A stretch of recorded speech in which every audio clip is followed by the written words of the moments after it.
Salut les internautes, bon, aujourd'hui on passe à l'action, fini les explorations, fini les découvertes, on va créer notre première recette. Vous allez voir, ce n'est pas compliqué du tout, c'est même très simple, mais il y a quand même quelques éléments à bien connaître pour que votre encodage soit parfait. On est parti? On est parti. Alors, voici l'émail que je vais vouloir encoder sur mon compte. Je l'appelle bleu nébuleux. Vous pouvez voir dans les zones où l'émail est suffisamment épais qu'il a un bleu un petit peu pastel comme ça. Dans les zones qui deviennent un peu plus fines, ça vire un peu à l'outre-mer. Et dans les zones vraiment très très fines, on peut voir que c'est quasiment un noir très sombre, très profond. J'aime beaucoup cet émail et donc je souhaite l'encoder dans Glazy qui est devenu depuis peu mon classeur online. Je souhaite qu'il soit aussi facilement partageable, vous y aurez donc accès si vous voulez l'essayer et je vous donnerai le numéro de la recette à la fin de la vidéo. Allez, suivez-moi sur Glazy. Alors nous voici sur la page d'accueil de Glazy, je vais me diriger en haut et cliquer sur le petit bouton plus et dans la fenêtre je vais cliquer sur une nouvelle recette. Une nouvelle page apparaît, je vais pouvoir encoder dans toutes les cases ici les informations concernant ma recette. En premier lieu, je vais changer le nom et je vais l'appeler bleu nébuleux. Ok. Juste en dessous, je vais encoder mes matières premières.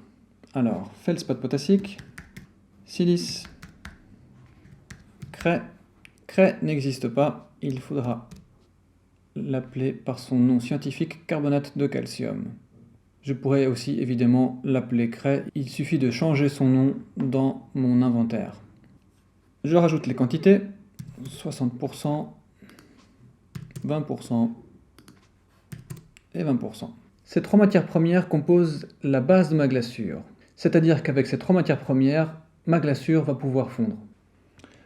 On peut voir que le total de leur poids est égal à 100. Je vais ensuite ajouter du rutile à 3%, de la bentonite 2%, de l'oxyde de fer rouge à 2% aussi, et du carbonate de cobalt à 1%. Ces quatre dernières matières premières ne sont pas considérées comme faisant partie de ma base. Pourquoi ? Parce que le rutile, par exemple, est considéré comme un transformateur car il contient du titane et aussi du fer et d'autres impuretés, donc il peut aussi être considéré comme un colorant. La bentonite est un agent de suspension qui va ralentir la sédimentation de mes matières lourdes dans mon seau d'émail. Et enfin, l'oxyde de fer rouge et le carbonate de cobalt sont tous les deux considérés comme des colorants. Pour ces deux raisons, je ne les considère pas comme faisant partie de ma base et je vais cocher les cases à droite ici qui permettent d'identifier ces matières comme étant supplémentaires à ma base. C'est très important car comme dans l'exemple ici, j'ai un total de 108%. Si je clique sur la case 100%, donc pour tout ramener à un pourcentage, Glazy va calculer seulement les éléments qui ne sont pas considérés comme supplémentaires. Autrement dit, il ne va calculer que ma base. Je vais cliquer sur Enregistrer. Maintenant, je vais quitter cette interface que j'appellerai calculatrice et je vais me rendre sur la page d'accueil de ma recette. Je clique donc sur le nom de ma recette. Voici donc la page d'accueil de notre nouvelle recette. On peut voir ici en haut le numéro de code que Glazy a donné à notre recette. Juste à côté, on voit de quoi il s'agit, d'un émail dans notre cas. Il y a le nom de mon émail avec un petit symbole juste à côté signifiant que ma recette est privée par défaut, donc personne ne peut la voir. Dans cette case, il y a des points d'interrogation, donc il reste encore des informations à encoder. En dessous, on voit le créateur de la recette, la date de création, ainsi que son statut. Il manque encore des informations pour que ma recette soit complète. Je vais donc cliquer sur la case « Modifier les informations » pour pouvoir en rajouter. Alors, voici la fiche d'inscription de notre émail. La langue est en français par défaut, mais si je veux la remplacer par une autre langue, je clique sur le bouton « Retirer » et je vais ajouter la langue de mon choix. Le titre est déjà existant. Si je veux lui donner un deuxième nom, je peux l'inscrire ici en dessous. Par exemple, dans mon cas, je vais écrire aussi bleu de rutile. Dans la case description, on va en général écrire toutes les informations utiles qu'on ne saura pas mettre ailleurs. Par exemple, l'épaisseur ou le temps de trempage de notre émail. Dans mon cas, je vais rajouter fonctionne mieux sur une terre rouge. Juste en dessous, je peux avoir ma description dans une seconde langue.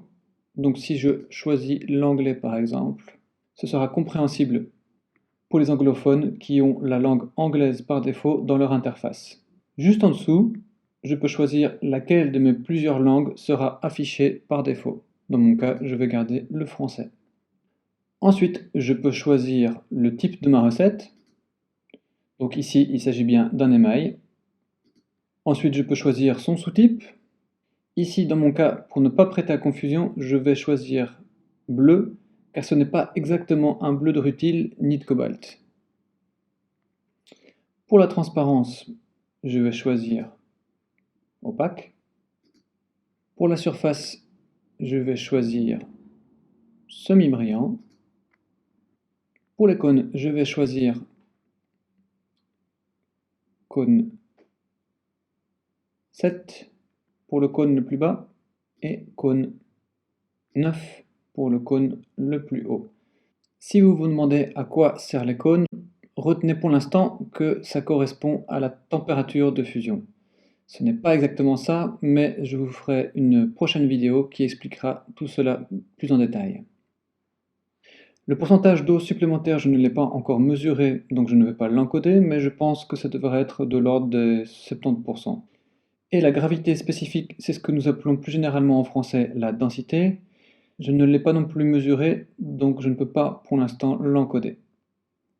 Pour la courbe de cuisson, je vais simplement sélectionner celle que j'avais déjà encodée au préalable, que j'ai appelée Electric Normal Schedule, c'est-à-dire en français un programme de cuisson normal.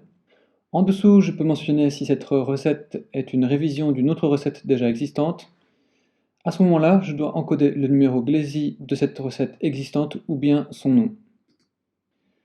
La case statut est très importante car elle vous permettra de signaler si votre recette est toujours en test, si elle est en production, c'est-à-dire en cours d'utilisation, ou si elle a été abandonnée par exemple car il n'y avait plus de matières premières disponibles. Vos recettes seront toujours en statut test par défaut, ce qui vous permet de les corriger à n'importe quel moment. Si vous la changez en statut production ou abandonné, vous ne pourrez plus faire aucune modification dedans. Donc faites bien attention avant de faire le changement. Aussi, vous pouvez voir ici que le statut production n'est pas visible dans le menu déroulant. C'est normal car il faut publier des photos pour pouvoir avoir la possibilité de mettre le statut de ma recette en production. La case pays servira à signaler d'où provient votre recette, Belgium dans mon cas. Et enfin, vous pouvez enregistrer votre recette dans un de vos signets ou alors le créer dans un nouveau signet. Une fois que vous avez rempli tout cela, vous pouvez cliquer sur la case Enregistrer. Nous revoici de nouveau sur la page d'accueil de notre recette. Juste en dessous de la recette, vous avez 4 petites cases ici. Je vais vous expliquer à quoi elles servent. Cette case-ci vous permet de définir la quantité ou la dose que vous allez devoir préparer pour un projet. Par exemple, je souhaite émailler un de mes vases cylindriques. Je sais qu'il me faut 210 g de matière sèche pour un vase. Je vais donc encoder 210. Les chiffres en vert ici vont donc m'indiquer quel est le poids respectif pour chaque matière première afin d'atteindre 210 g. Attention toutefois, vous remarquerez que les éléments considérés comme supplémentaires à ma base vont s'ajouter au poids de ma base. J'aurai donc un total de 226,80 g.